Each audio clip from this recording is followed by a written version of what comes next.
श्री जगन्नाथ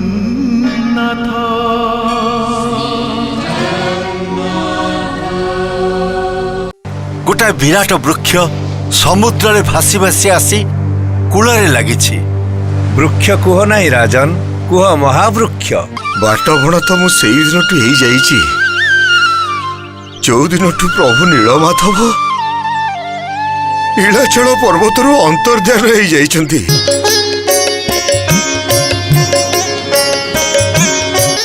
देखिली देवर्षि महादारु देहरे शंख चक्र गदा पद्मर चिन्ह अछि। हाँ इंद्रद्युम्न, महाविष्णु को हाथ रे भी शंख चक्र गदा पद्म आयुध रूप रे रहिछि। प्रथम दिन समस्त सैन्य सामंत को धरी महादारु को आनिया पई चेष्टा करागला, किंतु किछि संभव हेलानि महाराज। पुणी द्वितीय दिन सहस्र लोक नियोजित हेले, किंतु से महादारु टळिलेनि। किंतु आज सहस्र लोकमानक सहित हस्ती भी नियोजित हेले, किंतु से महादारु जमिति अचल महामेरु पालटि जाइछन्ति। प्रत्येक घटना पछरे किछि ना किछि कारण थाए। सेमती एक कारण पाई महाधूम आज निश्चल, किंतु आसन्न प्रभातरे सबु समस्यार समाधान हो जीव। ये की चलना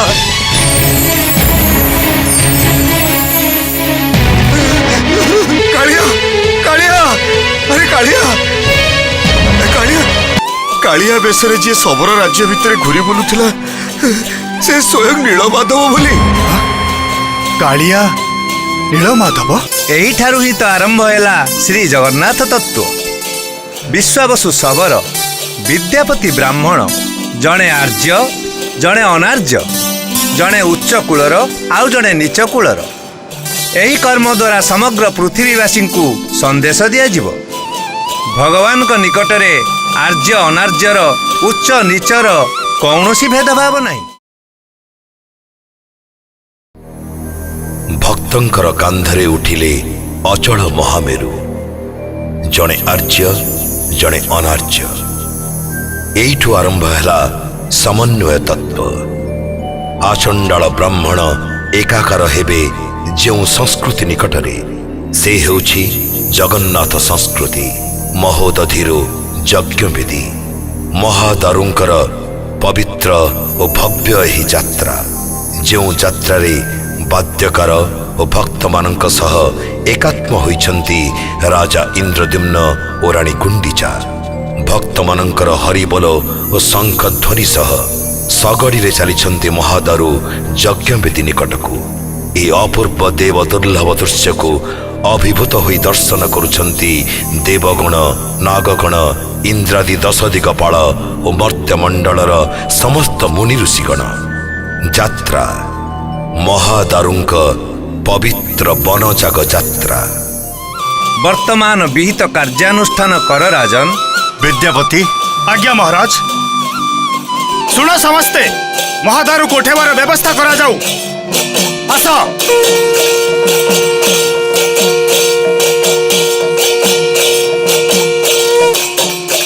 धर।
ମହର୍ଷି, ଆପଣଙ୍କ ଆଦେଶ ଅନୁଯାୟୀ ମହାଦ୍ରୁମକୁ ଆଣି ମହାବେଦୀ ନିକଟରେ ସ୍ଥାପନ କରାଗଲା।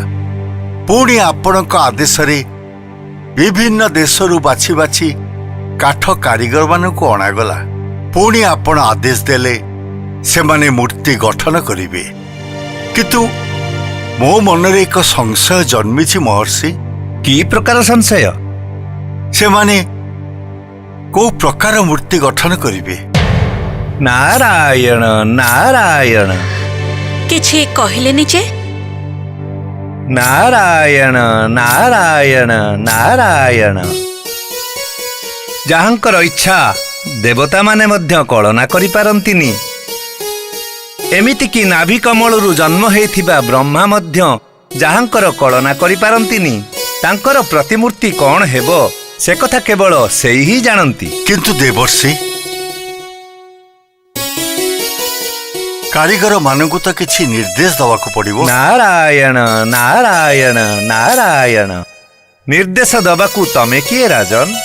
ଯଦି ତୁମର ନିମନ୍ତ୍ରିତ କାରିଗର ମାନଙ୍କର ପୂର୍ବାର୍ଜିତ ପୁଣ୍ୟ କିଛି ଥିବ, ତାହେଲେ ସେହିମାନେ ଅନ୍ତର ଭିତରୁ କାହାରି ନିର୍ଦ୍ଦେଶ ପାଇବେ କିପରି ମୂର୍ତ୍ତି ଗଢ଼ାଯିବ। ତାହେଲେ ବର୍ତ୍ତମାନ ମୋର କର୍ତ୍ତବ୍ୟ କ'ଣ? କିଛି ନାହିଁ। ନାରାୟଣ ନାରାୟଣ ନାରାୟଣ। ଘଟଣାକୁ ଘଟିବାକୁ ଛାଡ଼ିଦେବା ଛଡ଼ା ଆଉ କାହାରି କିଛି କରିବାର ନାହିଁ। ଖାଲି ମନେ ମନେ ପ୍ରାର୍ଥନା କର, ହେ ଭଗବାନ, ତମରି ଇଚ୍ଛା ପୂର୍ଣ୍ଣ ହେଉ। ମହର୍ଷି, ଆଉ ଏକ ଜିଜ୍ଞାସା ମୋ ମନ ଭିତରେ ଜାଗ୍ରତ ହେଇଛି।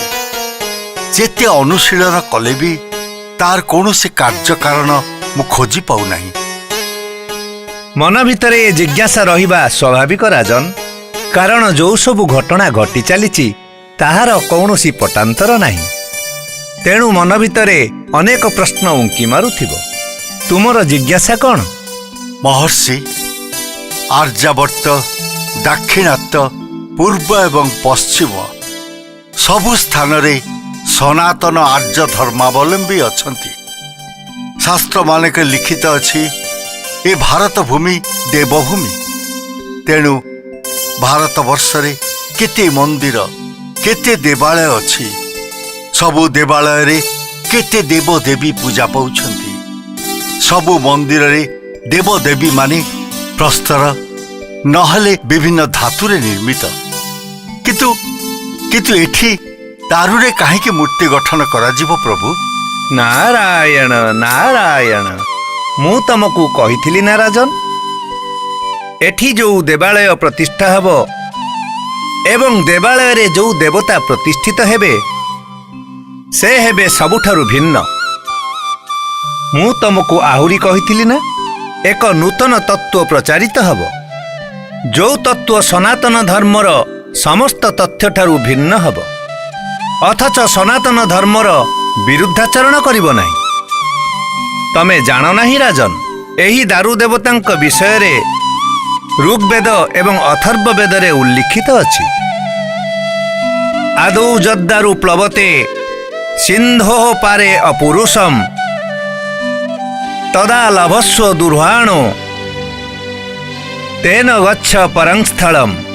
ଅର୍ଥାତ୍ ଏହି ମହାଦାରୁ ଅନନ୍ତ କାଳ ଧରି ସମୁଦ୍ରରେ ଭାସମାନ ଥିଲେ ଏବଂ ବର୍ତ୍ତମାନ ଆସି କୂଳରେ ଲାଗିଲେ। ଧନ୍ୟ ହେଲି ମହର୍ଷି। ଏହି ମହାଦାରୁ ସମ୍ବନ୍ଧରେ ଆପଣ ଯାହା କହିଲେ ତା ଦ୍ୱାରା ମୋ ମନ ଭିତରୁ ସମସ୍ତ ସନ୍ଦେହ ଦୂରୀଭୂତ ହେଇଯାଇଛି। ବର୍ତ୍ତମାନ ସେହି ମହାଦାରୁରେ ମୂର୍ତ୍ତି ଗଠନ କରିବାର ଦାୟିତ୍ୱ ପିନ୍ଧାଣୀମାନଙ୍କୁ ଦବାର ମୁଁ ଆୟୋଜନ କରୁଛି। ନାରାୟଣ ନାରାୟଣ ନାରାୟଣ।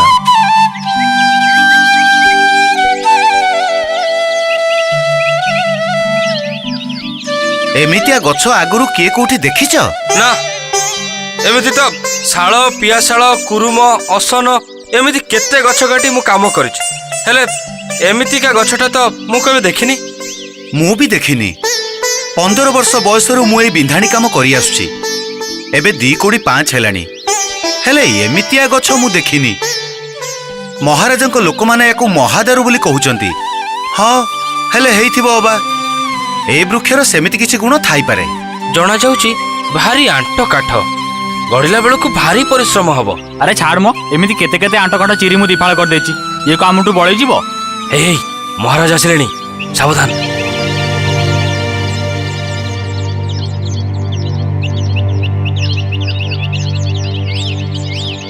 ପ୍ରଣାମ ଛାମୁ। ତମମାନଙ୍କ ଭିତରେ ପାଟ ବିନ୍ଧାଣି କିଏ?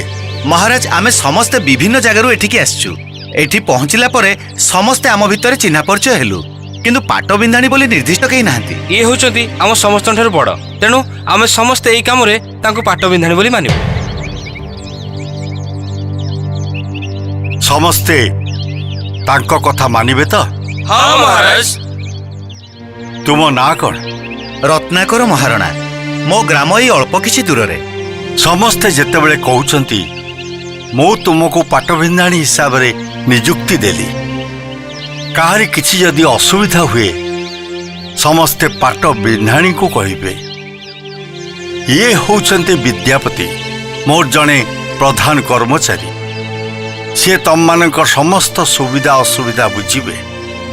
ବର୍ତ୍ତମାନ ନିଜ କାର୍ଯ୍ୟରେ ଲାଗିଯାଅ, କିନ୍ତୁ ଗୋଟାଏ କଥା ମନେ ରଖ, ଇଏ ସାଧାରଣ ବୃକ୍ଷ ନୁହେଁ, ଇଏ ଦାରୁ ଦେବତା। ଏ ଦାରୁ ଦେହରେ ମୂର୍ତ୍ତି ଗଢ଼ିବା ପାଇଁ ମୋତେ ଅନୁମତି ମିଳିଛି।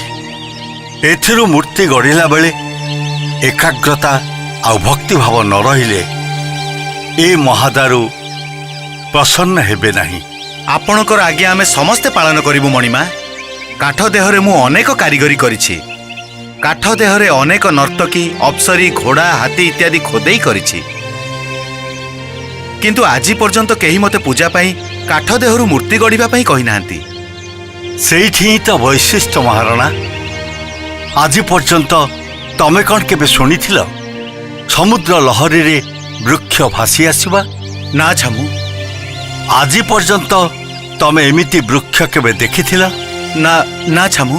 ସେମିତି କେବେ ଦେଖିନଥିବା, କେବେ ଶୁଣି ନଥିବା ଘଟଣା ଏଇ ମହାଦାରୁଙ୍କ ନିକଟରୁ ଉଦ୍ଭବ ହେବ।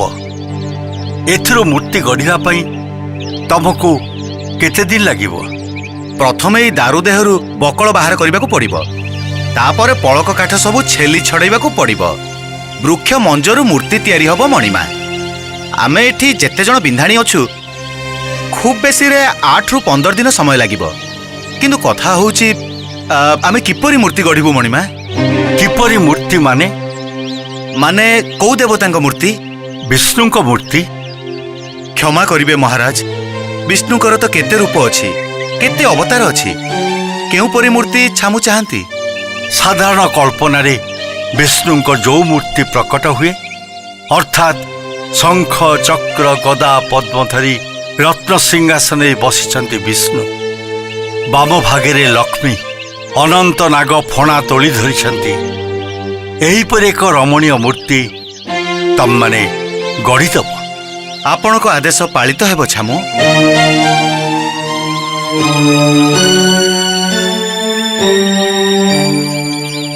ଭାଇମାନେ, ଆମେ ଏମିତି ସୁନ୍ଦର ମୂର୍ତ୍ତି ଗଢ଼ିଦେବା ଯାହାଙ୍କୁ ଦର୍ଶନ କଲା ମାତ୍ରେ ଲୋକମାନେ ଭକ୍ତିରେ ଗଦଗଦ ହେଇଯିବେ। ଆସ, ଆଉ ସମୟ ନଷ୍ଟ କରିବା ନାହିଁ। ଆମର ପ୍ରଭୁ ହେଲେ ବିଶ୍ୱକର୍ମା। ତାଙ୍କରି ନାମ ନେଇ ଏ ବୃକ୍ଷରୁ ବକଳ ଛଡ଼େଇବା ପାଇଁ ମୁଁ ପ୍ରଥମେ କାର୍ଯ୍ୟ ଆରମ୍ଭ କରୁଛି। ଜୟ ପ୍ରଭୁ ବିଶ୍ୱକର୍ମାଙ୍କର ଜୟ।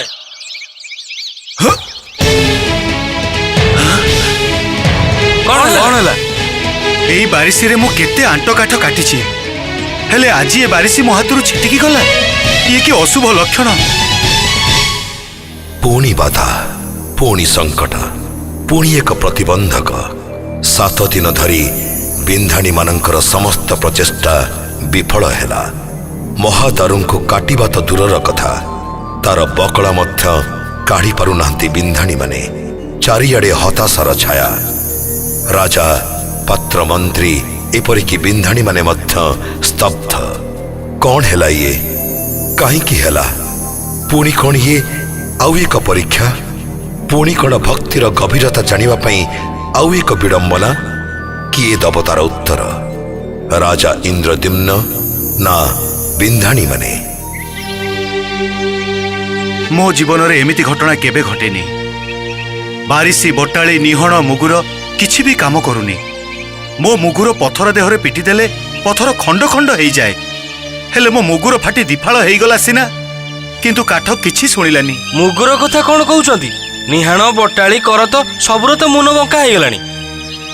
କଣ କରିବା ଭାଇ, କିଛି ବୁଦ୍ଧିବାଟ ଦିଶୁନାହିଁ। ମହାରାଜାଙ୍କ ଆଗରେ ମୁହଁ ଦେଖେଇବା କେମିତି?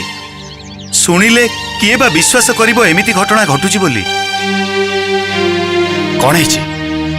ସମସ୍ତେ ଏମିତି ଚୁପଚାପ କାହିଁକି? ଆଜ୍ଞା 7 ଦିନ ହେଇଗଲା, କିଛି ଫଳ ମିଳିଲାନି। ଏ ଗଛ ଯେମିତି ଆମ ବଳର ପରୀକ୍ଷା ନେଉଛି। ମହାରାଜ ଭାରି ବ୍ୟସ୍ତ ହେଇ ଉଠିଲେଣି। ତମ ସମସ୍ତଙ୍କ ଉପରେ ବିରକ୍ତ ମଧ୍ୟ ହେଉଛନ୍ତି। ସେ ଭାବୁଛନ୍ତି ତମମାନେ ସମସ୍ତେ ତାଙ୍କୁ ଠକୁଛ। ସେମିତି କୁହନ୍ତୁନି ଆଜ୍ଞା, ଏଇଟା ଆମର ବୃତ୍ତି। ଏଇଥିରେ ଆମେ ଆମର କୁଟୁମ୍ବ ପୋଷୁ। କୂଳର ବୃତ୍ତିକୁ ଠକିଲେ ଆମକୁ ଭାତ ମିଳିବନି ଆଜ୍ଞା। ରତ୍ନାକର, ତୁମେ ସବୁଠୁ ବୟସ୍କ ଆଉ ଅଭିଜ୍ଞ ବିନ୍ଧାଣୀ ବୋଲି ମହାରାଜ ତୁମ ମୁଣ୍ଡରେ ଶାଢ଼ୀ ବାନ୍ଧିଛନ୍ତି। ଆଉ ଏ ସମୟରେ ତୁମେ ଯଦି ଏମିତି କହିବ ତାହେଲେ ହବ କେମିତି? ଆରେ ଆରେ, ତମେ ଇଏ କଣ କରୁଛ? ଆଜ୍ଞା, ଯେତେ ମୁଁ ଯୋଉଠି କାମ କରିଛି କୋଉଦିନ ହାର ମାନିନି, କିନ୍ତୁ ଏଇଠି ହାରିଗଲି। ବଡ଼ ଟାଣ କରି କହିଥିଲି ଏଇ କାମ କରିଦେବି ବୋଲି, କିନ୍ତୁ ସେ ଟାଣପଣ ମୋର ଭାଙ୍ଗି ଯାଇଛି। ପାରିଲିନି ବୋଲି ମହାରାଜ ମୋତେ ଯୋଉ ଦଣ୍ଡ ଦେବେ ମୁଁ ମାନି ନେବାକୁ ପ୍ରସ୍ତୁତ ଅଛି। ମୋ ପାଖରେ ଯୋଉମାନେ ଏଠି କାମ କରୁଛନ୍ତି ସେମାନଙ୍କୁ ମୁଁ ଆଜି ଫେରିଯିବା ପାଇଁ କହୁଛି। ତମେ ଏ କଣ କହୁଛ ରତ୍ନାକର? ମହାରାଜ ଏ କଥା ଶୁଣିଲେ ତମକୁ କେବେ କ୍ଷମା କରିବେନି। ଏମାନେ ସବୁ ନିରୀହ। ମୋ ଅଧୀନରେ ଏମାନେ କାମ କରୁଥିଲେ। ମୋର ଅପାରକ ପଣିଆ ପାଇଁ ଏମାନେ କାହିଁକି ଦଣ୍ଡ ପାଇବେ? ମୁଁ ଏମାନଙ୍କ ପାଇଁ ବନ୍ଧା ରହିଲି। ଏମାନଙ୍କୁ ଯିବା ପାଇଁ ଅନୁମତି ଦିଅନ୍ତୁ। ସେ କ୍ଷମତା ମୋର ନାହିଁ। ମୋର ବି କିଛି ତ୍ରୁଟି ରହିଛି ରତ୍ନାକର। ମହାରାଜଙ୍କ କାନକୁ ମୁଁ ଏକଥା ନେଇନି, କାରଣ ମୁଁ ଭାବିଥିଲି କାମ ଯେତେ କଠିନ ହେଉ ପଛେ ତମେ ଏ କାମ କରିପାରିବ।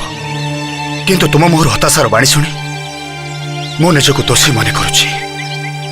ବର୍ତ୍ତମାନ ମହାରାଜଙ୍କୁ ସବୁ କଥା କହିବାକୁ ପଡ଼ିବ। ତାପରେ ତାଙ୍କର ଯାହା ଆଦେଶ ହେବ ସେହି ଅନୁସାରେ କାର୍ଯ୍ୟ ହେବ। କଣ କହୁଛ ତମେ ବିଦ୍ୟାପତି? ଏଇ 7 ଦିନ ଭିତରେ ବିନ୍ଧାଣୀ ମାନେ କୌଣସି କାର୍ଯ୍ୟ କରିନାହାନ୍ତି।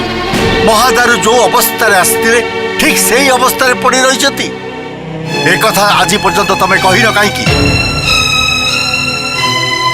ମହାରାଜ, ଦେବର୍ଷି ନାରଦଙ୍କ ସହିତ ଆପଣ ମନ୍ଦିର କାର୍ଯ୍ୟ ବିଷୟରେ ବିଚାର ବିମର୍ଶ କରୁଥିଲେ। ତା ଛଡ଼ା ମୁଁ ବିଶ୍ୱାସ କରୁଥିଲି ଆଜି ନହେଲେ କାଲି ଏ କାର୍ଯ୍ୟ ସମ୍ଭବ ହେଇପାରିବ। ବିନ୍ଧାଣୀମାନଙ୍କ ଉପରେ ଭରସା କରି ଏମିତି 7 ଦିନ ବିତିଗଲା। ମୋତେ କ୍ଷମା କରିଦିଅନ୍ତୁ ମହାରାଜ। ଦେବତା ଗଠନ ସାଙ୍ଗେ ସାଙ୍ଗେ ମନ୍ଦିରର ମଧ୍ୟ ଆବଶ୍ୟକତା ଅଛି ବିଦ୍ୟାପତି। ନହେଲେ ମୂର୍ତ୍ତି କୋଉଠି ସ୍ଥାପନା ହେବେ? ସେଇଥିପାଇଁ ମହର୍ଷିଙ୍କ ସହିତ ମନ୍ଦିର ବିଷୟରେ ମୁଁ ଆଲୋଚନା କରୁଥିଲି। ମନ୍ଦିର ତୋଳିବା ସ୍ଥାନ ବି ନିରୂପିତ ହେଇସାରିଛି। ଖୁବ୍ ଶୀଘ୍ର ମନ୍ଦିର ଗଢ଼ା ଆରମ୍ଭ ହେବ। ଅଥଚ 7 ଦିନ ହେଇଗଲା, ମୂର୍ତ୍ତି ଗଢ଼ିବାର ନାଁ ଗନ୍ଧ ନାହିଁ। ଖୁବ୍ ସାହସ ସହିତ ସେଦିନ ସେମାନେ କହିଥିଲେ ମାସକ ଭିତରେ ମୂର୍ତ୍ତି ଗଠନ ସମାପ୍ତ ହେବ। ଅଥଚ ମହାଦାରୁଙ୍କ ଦେହରୁ ଏପର୍ଯ୍ୟନ୍ତ ବଳକଳ ବି ଛଡ଼ା ହେଇନି। ମୁଁ ଭାବୁଛି ସେମାନେ ଆମକୁ ଠକୁଛନ୍ତି ବିଦ୍ୟାପତି। ଅଧିକ ମୁଦ୍ରା ପାଇବା ଆଶାରେ ସେମାନେ ଜାଣି ଶୁଣି ସମୟ ଗଡ଼େଇ ଚାଲିଛନ୍ତି। ନା ମହାରାଜ, ମୁଁ ଭାବୁଛି ସେମାନଙ୍କ କଥାର ନିଶ୍ଚୟ କିଛି ସତ୍ୟତା ଅଛି। ମୁଁ କିଛି ଶୁଣିବାକୁ ଚାହେଁନି ବିଦ୍ୟାପତି। ବିଭିନ୍ନ ଦେଶରୁ ବିନ୍ଧାଣୀମାନଙ୍କୁ ଅଣାଯାଇଥିଲା। ସେମାନେ ଅପାରଗ ବୋଲି ମୁଁ କେବେ ହେଲେ ସ୍ୱୀକାର କରିପାରିବିନି। ସେମାନଙ୍କୁ କହିଦିଅ ଯଦି କାଲିଠାରୁ କାର୍ଯ୍ୟ ଆରମ୍ଭ ନ ହୁଏ ତାହେଲେ ମୁଁ ତାଙ୍କୁ ଏମିତି ଦଣ୍ଡ ଦେବି ସେମାନେ ସେମାନଙ୍କର କୌଳିକ ଧନ୍ଦା ଭୁଲିଯିବେ। ଯୋଉ କାର୍ଯ୍ୟ ମୁଁ ଆରମ୍ଭ କରିଛି ଯିଏ ସେଥିରେ ବ୍ୟତିକ୍ରମ କରିବ ମୁଁ ତାକୁ କେବେ କ୍ଷମା ଦେବିନି। ଯାଅ, ସେମାନଙ୍କୁ ମୋ ଆଦେଶ ଶୁଣେଇ ଦିଅ। ମହାରାଜ, ମୁଁ ଭାବୁଛି ଏ କାର୍ଯ୍ୟ କରିବାକୁ ବିନ୍ଧାଣୀମାନେ ଅକ୍ଷମ। ତାହେଲେ କିଏ କରିବ ଏ କାର୍ଯ୍ୟ? କିଏ ଗଢ଼ିବ ମୂର୍ତ୍ତି? ଆପଣଙ୍କ ପ୍ରଶ୍ନର ଉତ୍ତର ଯଦି ମୁଁ ଜାଣିଥାନ୍ତି ସମାଧାନର ସୂତ୍ର ମୁଁ ବାହାର କରିପାରିଥାନ୍ତି। କିନ୍ତୁ ମୁଁ ଜାଣେ କୋଉଠି ନା କୋଉଠି କିଛି ଅଭାବ ରହିଯାଇଛି, ଯୋଉଥିପାଇଁ ଏ କାର୍ଯ୍ୟ ଅଗ୍ରସର ହେଇପାରୁନାହିଁ। ଅଭାବ? କି ଅଭାବ? କି ଅଭାବ ରାଣୀ? ସେଇଟା ଖୋଜି ବାହାର କରିବାକୁ ପଡ଼ିବ ମହାରାଜ। ମହାରାଜ, ଆପଣ ଚିନ୍ତା କରି ଦେଖନ୍ତୁ, जो नीलमाधवଙ୍କୁ ଆପଣ ଦର୍ଶନ କରିବା ପାଇଁ ଆସିଲେ ପହଞ୍ଚିବା ପୂର୍ବରୁ ସେ ଅନ୍ତର୍ଧ୍ୟାନ ହୋଇଗଲେ। ତାଙ୍କର ଆବିର୍ଭାବ ପାଇଁ ମହାଯଜ୍ଞର ଆୟୋଜନ କରାଗଲା। ପୂର୍ଣ୍ଣାହୁତି ପଡ଼ିବା ସଙ୍ଗେ ସଙ୍ଗେ ମହାଦାରୁ ଆସି କୂଳରେ ଲାଗିଲେ। ଠିକ୍ ଯେତେବେଳେ ଆମେ ସମସ୍ତେ ଭାବିଥିଲେ ଭଗବାନ ଆମକୁ ପ୍ରସନ୍ନ ହେଇଛନ୍ତି, ଠିକ୍ ସେତିକି ବେଳେ ମହାଦାରୁ ଅଚଳ ହେଇଗଲେ। ମହାରାଜ ଯେତେ ଚେଷ୍ଟା କଲେ ବି ଟିକିଏ ହେଲେ ଘୁଚିଲେ ନାହିଁ। ଯେତେବେଳେ ହତାଶ ହେଇ ଆମେ ସମସ୍ତେ ହାତ ଉପରକୁ ଟେକିଦେଲେ, ଠିକ୍ ସେତିକି ବେଳେ ଶବର ରାଜ ବିଶ୍ୱାବସୁ ଆସି ପହଞ୍ଚିଗଲେ। ଶବର ରାଜ ଆଉ ବିଦ୍ୟାପତି ମହାଦାରୁ ସ୍ପର୍ଶ କରିବାରୁ ଅତି ସହଜରେ ତାଙ୍କୁ ଯଜ୍ଞ ବେଦୀ ନିକଟକୁ ଅଣାଯାଇ ପାରିଲା। ମହାରାଜ ବର୍ତ୍ତମାନ ପୁଣି ଏକ ଅଚଳ ଅବସ୍ଥା ଆସି ପହଞ୍ଚି ଯାଇଛି। କଣ କରାଯିବ? କଣ କରାଯିବ? ତମେ କୋରାଡ଼ି କଣ କରାଯାଇ ପାରିବ? ପ୍ରାର୍ଥନା, କେବଳ ପ୍ରାର୍ଥନା କରିବା ବ୍ୟତୀତ ଆମର ଆଉ କୌଣସି ବିକଳ୍ପ ନାହିଁ। ହଁ ରାଣୀ, ହଁ।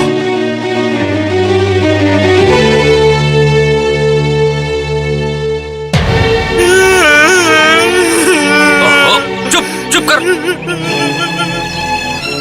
ମୁଁ ଏବେ କଣ କରିବି ଲୋ ମା?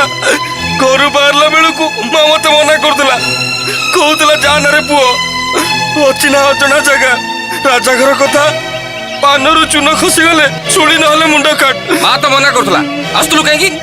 ଲୋଭ, କଉଡ଼ି ଲୋଭରେ ଆସିଥିଲି, ଫଳ ପାଇଲି। ଆରେ ଭାଇ କଣ କରିବା କୁହ? ତମେ ତ ପାଟ ବିନ୍ଧାଣି, ତମେ ଯେମିତି କହିବ ସେମିତି ହବ। ବିଦ୍ୟାପତି କଣ କଲେ ତମେ ଶୁଣିଲନି? ରାଜା ଆମ କଥା ବିଶ୍ୱାସ କରୁନାହାନ୍ତି, ଭାବୁଛନ୍ତି ଆମେ ଠକୁଛୁ। କାଲିଠୁ କାମ ଆରମ୍ଭ ନ କଲେ ଆମକୁ କଠିନ ଦଣ୍ଡ ମିଳିବ। କାଇଁ ଗୋଟେ ଭେ ଭେ ହଉଛୁ? ଗୋଟେ କଥା ପଢୁଥିଲା ବେଳେ କାଇଁ ଗୋଟେ ଭେ ଭେ ହଉଛୁ? ଚୁଳିରେ ଚଢେଇଲେ ଭାରି କାଟିବ ନା। ଚୁପ, ଏକଦମ ଚୁପ। ଆମେ କଣ କାମ କରିବାକୁ ମନା କରୁଛୁ? ତେବେ କାଠଟା ଏମିତି, ଆମେ କଣ କରିବା? ଦେଖ ଭାଇମାନେ, ମତେ ବି କମ୍ ଦୁଃଖ ଲାଗୁନି। ମୁଣ୍ଡ କାଟ ପାଇଁ ମୋର ଯେତେ ଦୁଃଖ ନାହିଁ, ଏ କାମରେ ହାରିଗଲେ ମୋର ତାଠୁ ବେଶୀ ଦୁଃଖ। ଏଇଟା ଆମ ବିନ୍ଧାଣୀ ଜାତି ପାଇଁ ଘୋର ଅପମାନ। କିନ୍ତୁ ଗୋଟାଏ କଥା ମୋ ମନକୁ ଆସୁଛି। କଣ ଆସୁଛି? ସମସ୍ତେ ଏ ଗଛକୁ ଆଉଥରେ ଦେଖିଲ। ୟାକୁ ଆମେ ସାଧାରଣ ଗଛ ବୋଲି ଭାବିଛୁ। ଏ ବିଷୟରେ ଆମେ ସବୁ କଥା ବି ଜାଣିନାହୁଁ। କିନ୍ତୁ ରାଜା ଆସିଲେ ଏ ଗଛକୁ ପ୍ରଣାମ କରନ୍ତି, ମହାଦାରୁ ବୋଲି କହନ୍ତି। ବିଦ୍ୟାପତି ଆଉ ରଜାଘର ଲୋକ ବି ୟାକୁ ମହାଦାରୁ ବୋଲି କହନ୍ତି।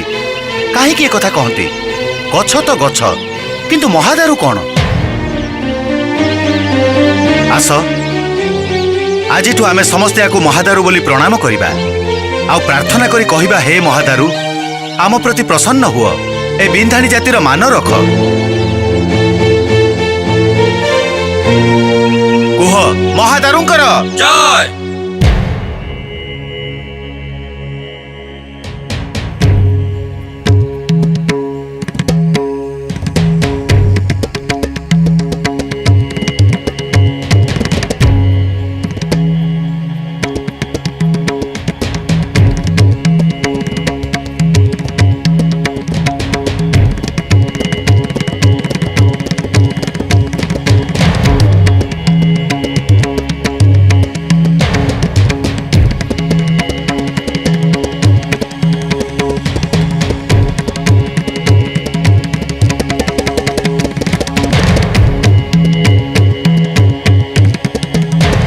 କଣ ଯେ କରାଯିବ ସେ କଥା ମୁଁ ବୁଝିପାରୁନି। ମୋର ବୁଦ୍ଧି ବୃତ୍ତି ସବୁ ଲୋପ ପାଇଯାଇଛି। କାର୍ଯ୍ୟ ଆରମ୍ଭରୁ ଏ ପର୍ଯ୍ୟନ୍ତ ଏତେ ବାଧା, ଏତେ ବିଘ୍ନ। ବିଘ୍ନ ବୋଲି କୁହନ୍ତୁନି ମହାରାଜ। କାଳ କାଳକୁ କଥା ରହିଯିବା ଭଳି ଆପଣ ଏକ ମହାନ କାର୍ଯ୍ୟରେ ହାତ ଦେଇଛନ୍ତି।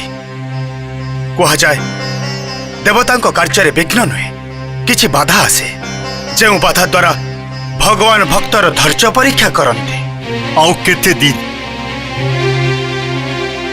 କେତେ ଦିନ ଏମିତି ଧୈର୍ଯ୍ୟର ପରୀକ୍ଷା କରିବେ? ମହାରାଜ, ଏ କାର୍ଯ୍ୟ ତ ସ୍ୱୟଂ ଛାମୁ କରୁନାହାନ୍ତି, ସ୍ୱୟଂ ଭଗବାନ ଆପଣଙ୍କ ଦ୍ୱାରା ଏ କାର୍ଯ୍ୟ କରାଉଛନ୍ତି। ଯିଏ ଆମକୁ ଏତେ ବାଟ ନେଇ ଆସିଛି, ସେ ନିଶ୍ଚୟ ଆମକୁ ଆଗକୁ ଯିବାର ବାଟ ବତେଇଦେବ।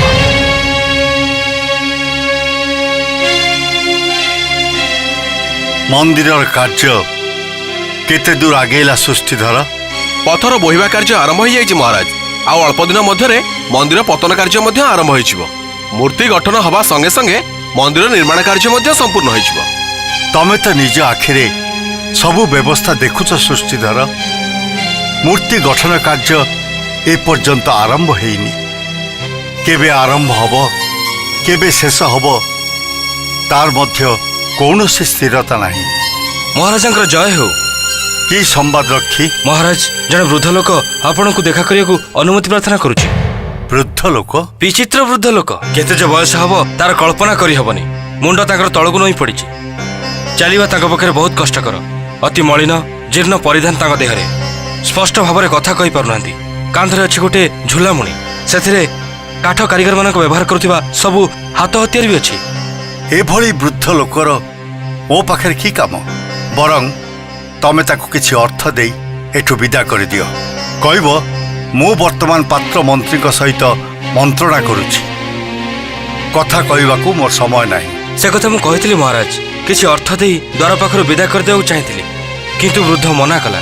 କହିଲା ମୁଁ ଭିକ୍ଷା କରିବାକୁ ଆସିନି, ମୁଁ ଆସିଛି ରାଜାଙ୍କ ସମସ୍ୟାର ସମାଧାନ କରିବାକୁ। ଆଉ ମୁଁ ଯଦି ଫେରିଯାଏ ତମ ରାଜା ଅନ୍ଧାରରେ ବାଡ଼ି ବୁଲାଉଥିବ ସିନା, ହେଲେ ଆଲୁଅର ସନ୍ଧାନ ପାଇବେନି।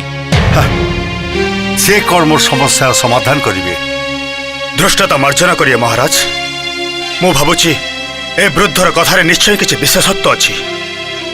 ବୁଡ଼ିଗଲା ଲୋକ କୁଟାଖିଅକୁ ଆଶ୍ରା କଲା ପରି ଆମର ଏ ଅବସ୍ଥା। ତା ଛଡ଼ା ଅନେକ ସମୟରେ ସୂତ୍ର ଭିତରେ ଧନ୍ଦି ହେଉଥିଲା ବେଳେ ଗୋଟେ ସାଧାରଣ ସୂତ୍ରଟେ ସୂତ୍ରର ସମାଧାନ କରିଦେଇଥାଏ। ତମେ କ'ଣ କହିବାକୁ ଚାହଁ ବିଦ୍ୟାପତି? ବୃଦ୍ଧକୁ ଆସିବାକୁ ଅନୁମତି ଦିଆଯାଉ ମହାରାଜ। ଶୁଣାଯାଉ ସେ କ'ଣ କହିବାକୁ ଚାହୁଁଛି। ଠିକ୍ ଅଛି, ରଖି ବୃଦ୍ଧକୁ ନେଇ ଆସ। ଯଥାଜ୍ଞା ମହାରାଜ।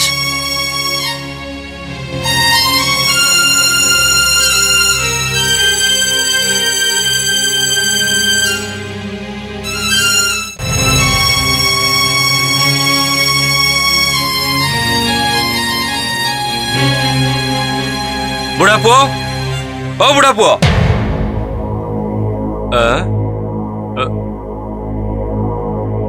ଆରେ ଶୋଇ ପଡିଲା ନା କ'ଣ? ନା ଆର ପାରି ଚାଲିଗଲା ମ। ଲୋଭ ଦେଖ, ବୁଢା ମରିବାକୁ ବସିଲାଣି, ତଥାପି ରାଜାଙ୍କ ସାଙ୍ଗରେ ଦେଖା କରି ମାଗିବାକୁ ଆସିଛି। ବୁଢା ପୁଅ, ଓ ବୁଢା ପୁଅ, ବୁଢା ପୁଅ।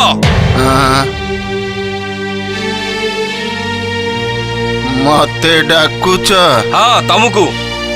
ରାଜାଙ୍କୁ ଦେଖା କରିବାକୁ ଅନୁମତି ମିଳିଲା ନା? ହଁ ହଁ, ଚାଲ। ହଉ ହଉ ଚାଲ।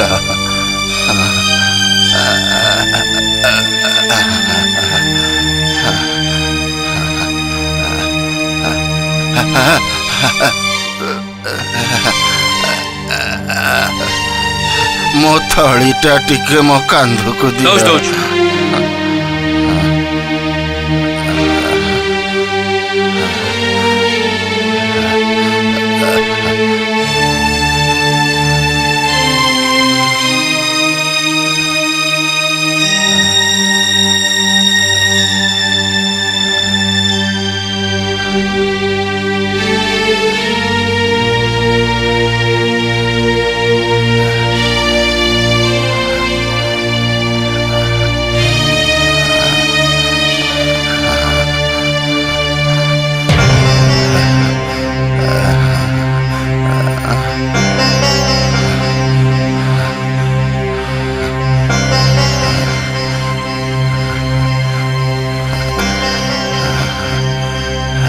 ମୁଁ ଆସି ଯାଇଛି ମହାରାଜ। ତମେ କିଏ? ମୋ ନାଁ ଅନନ୍ତ ମହାରଣା। ତମ ଘର କୋଉଠି? ଘର? ମୋର ଘର କାହିଁ? ଲୋକମାନେ ପରିବାର ସଂସାର ଗଢ଼ନ୍ତି ବୋଲି ସିନା ନିଜର ବୋଲି ଘର ଖଣ୍ଡେ ଗଢ଼ନ୍ତି, ହେଲେ ମୋର ତ ନିଜର ବୋଲି କିଛି ନାହିଁ। ସେଇଥିପାଇଁ ଏ ସାରା ଦୁନିଆଟା ମୋର ଘର। ଏ ନଦୀ, ପାହାଡ଼, ପର୍ବତ ସବୁ ମୋର ଅତି ଆପଣାର। ପୁଣି ଦେଖନ୍ତୁ, ଏଇ ମୁଁ ଯେ ଏଇଠି ଠିଆ ହେଇଛି, ବର୍ତ୍ତମାନ ଏଇଟା ମୋ ଘର। ଏଠୁ ଚାଲିଗଲେ ଏସବୁ ପର। ଦେଖ, ଏତେ କଥା ଶୁଣିବା ପାଇଁ ମୋ ପାଖରେ ସମୟ ନାହିଁ। ମୁଁ କଣ ମୋ ପାଇଁ ଆସିଛି? ମୁଁ ତ ଆପଣଙ୍କ ପାଇଁ ଆସିଛି। ଏ ଛାଡ଼ ଛାଡ଼। ଆରେ ଆରେ ଏ କଣ? ଆରେ ଦେଖୁଛ କଣ? ପାଣି ଆଣ, ପଙ୍ଖା କର। ନାଇଁ ନାଇଁ ନାଇଁ ନାଇଁ, ମୋର କିଛି ହେଇନି। ମୁଁ ଠିକ ଅଛି। ଏମିତି ଅବସ୍ଥାରେ ଏତେ ଦୂର ଆସୁଥିଲ କାହିଁକି? ମୁଁ କାହାରି ଦୁଃଖ ସହିପାରେନି ତ, ସେଇଥିପାଇଁ ଚାଲି ଆସିଲି। କିଏ ଏମିତି ବିକଳ ହଉଥିଲା? କାହିଁକି ଆପଣ? ମୁଁ? ହଁ ଆପଣ ବିକଳ ହଉନଥିଲେ ଏମିତି ବିନ୍ଧାଣୀ ମାନଙ୍କୁ କଠିନ ଦଣ୍ଡ ଦବାର ଆଦେଶ ଦେଇନଥାନ୍ତେ। ଏ କଥା ତମେ କେମିତି ଜାଣିଲ? ମୋ କାନରେ ସବୁ କଥା ଆସି ବାଜେ। ଏହି ମହାରଣା ମାନଙ୍କ ଗାଁ ମାନଙ୍କରେ ବୁଲି ଆସନ୍ତୁ, ଦେଖିବେ ଘରେ ଘରେ କେମିତି ସବୁ କାନ୍ଦ ବୋବାଳି ପଡି ଯାଇଛି। ଏହି ମହାରଣା ମାନଙ୍କୁ ଯାଆନ୍ତୁ, ଦେଖିବେ ମୋହଟି ମାନ କେମିତି ଶୁଖି ଯାଇଛି। ଖାଲି ଦିନ ରାତି ଭଗବାନଙ୍କୁ ଡାକୁଛନ୍ତି। ମୋର ଆଉ କୌଣସି ଉପାୟ ନଥିଲା। ବିଭିନ୍ନ ଜାଗାକୁ ଯାଇ ସବୁଠାରୁ ଭଲ କାରିଗର ମାନଙ୍କୁ ଡକେଇ ଆଣିଥିଲି। ବହୁ ପାରିଶ୍ରମିକ ଦେବି ବୋଲି କଥା ଦେଇଥିଲି। ସେମାନେ ବି ଖୁବ୍ ଦମ୍ଭରେ କହିଥିଲେ ମୂର୍ତ୍ତି ଗଢ଼ିଦେବେ ବୋଲି। ଏକା ସାଙ୍ଗରେ ମନ୍ଦିର ମଧ୍ୟ ତୋଳା ହେଲା। ମନ୍ଦିର ଶେଷ ହେବା ଉପରେ, ଅଥଚ ବିନ୍ଧାଣୀମାନେ ମହାଦାରୁ ଦେହରେ ହାତ ବି ଦେଇନାହାନ୍ତି। କହୁଛନ୍ତି କ'ଣ ନା ଖୁବ୍ ଆଣ୍ଟ କାଠ, ତା ଦେହରେ ବାର୍ଷି ବଟାଳି କିଛି ବି କାମ କରୁନି। ତାଙ୍କ କଥାକୁ ଆପଣ ଅବିଶ୍ୱାସ କରୁଛନ୍ତି? ଏ ବିଶ୍ୱାସ ଅବିଶ୍ୱାସର ପ୍ରଶ୍ନ ନୁହେଁ ବୃଦ୍ଧ। ସେମାନେ ଅପାରଗ। ସେମାନଙ୍କୁ କହିଛନ୍ତି କି ପ୍ରକାର ମୂର୍ତ୍ତି ଗଢ଼ାଯିବ? କାହିଁକି? ବିଷ୍ଣୁ ମୂର୍ତ୍ତି ଗଢ଼ା ହେବା କଥା କୁହାଯାଇଛି। ବିଷ୍ଣୁଙ୍କର ତ ଅନେକ ରୂପ, କୋଉ ରୂପରେ ମୂର୍ତ୍ତି ଗଢ଼ାଯିବ?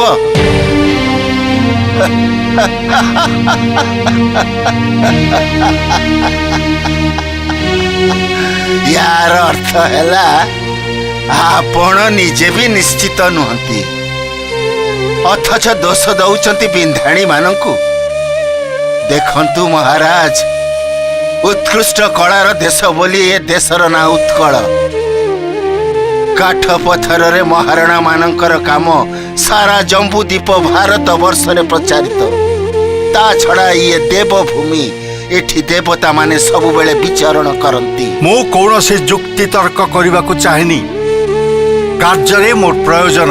ମହାରାଜ, ମୁଁ ଯଦି ସେମାନଙ୍କର ଏହି ମୂର୍ତ୍ତି ଗଢ଼ି ଦିଏ, ଆପଣ ସେମାନଙ୍କୁ ଦଣ୍ଡ ଦେବେ ନାହିଁ ତ? ତମେ ଗଢ଼ିଦବ? ହଁ, ମୁଁ ଗଢ଼ିଦେବି। କିପରି ମୂର୍ତ୍ତି ଗଢ଼ିବ? ସେ ଦାୟିତ୍ୱ ମୋ ଉପରେ ଛାଡ଼ି ଦିଅନ୍ତୁ। ଗର୍ବ କର ନାହିଁ ବୃଦ୍ଧ। ଯୋଉ ମହାଦାରୁ ଦେହରୁ ମୂର୍ତ୍ତି ତିଆରି ହବ, ସେ ମହାଦାରୁକୁ ଦେଖିଲେ ତମେ ମୂର୍ଚ୍ଛିତ ହବ। କାହିଁକି ମହାରାଜ? ନିଜ ଶରୀରକୁ ଦେଖ, ନିଜର ବୟସ କଥା ଚିନ୍ତା କର। ତମର ଯେ ସେ ଶକ୍ତି ନାହିଁ, ସେ କଥା ତମେ ନିଜେ ହିଁ କହିପାରିବ। ମହାରାଜ, ଶକ୍ତି ଦେହରେ ନଥାଏ, ମନରେ ଥାଏ। ମନ ହିଁ ଶରୀରକୁ ଶକ୍ତି ଯୋଗେଇଥାଏ। ମୋର ବିଶ୍ୱାସ, ମୁଁ ନିଶ୍ଚୟ ମୂର୍ତ୍ତି ଗଢ଼ିଦେବି। ଗର୍ବ କର ନାହିଁ ବୃଦ୍ଧ। ଅସମ୍ଭବକୁ ସମ୍ଭବ କରିବାର ପ୍ରଚେଷ୍ଟା କର ନାହିଁ। ଇଏ ମୋର ଗର୍ବ ନୁହେଁ ମହାରାଜ, ବରଂ ଏଇଟା ମୋର ଇଚ୍ଛା।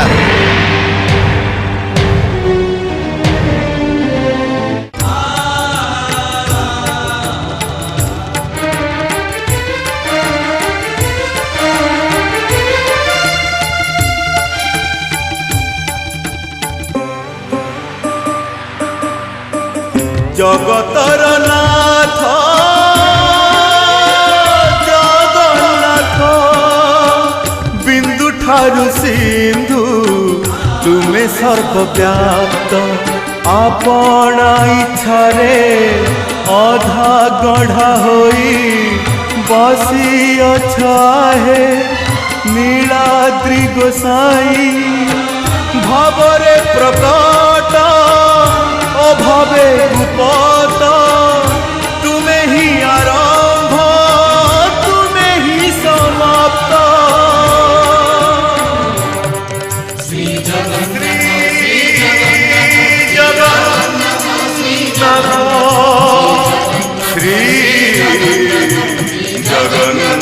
ନାଥ